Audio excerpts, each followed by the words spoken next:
ఇది చెన్నైలోని మైథిలి అనే అమ్మాయి లైఫ్లో జరిగిన రియల్ హారర్ స్టోరీ. తన డిగ్రీ ఫస్ట్ ఇయర్ చదువుతున్న సమయంలో తన బెస్ట్ ఫ్రెండ్ అయిన ఆఫ్రిన్ చనిపోతుంది. ఆ విషయాన్ని తెలుసుకున్న మైథిలి తన ఫ్రెండ్ని చివరి చూపు చూసుకోవడానికి వాళ్ళ ఇంటికి వెళ్తుంది.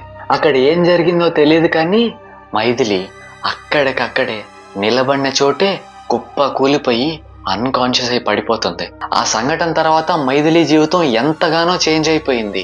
తను ఎవరితో మాట్లాడేది కాదు, ఎవరిని కలిసేది కాదు, ఎవరు తనని కలవాలనుకున్నా తను ఇష్టపడేది కాదు. ఎప్పుడు గోడకు తగిలించి ఉన్న క్యాలెండర్ని, గడియారాన్ని చూస్తూ ఉండేది. మైథిలి బిహేవియర్ని చూసినా వాళ్ళ పేరెంట్స్ కూడా ఎంతగానో భయపడ్డారు, బాధపడ్డారు.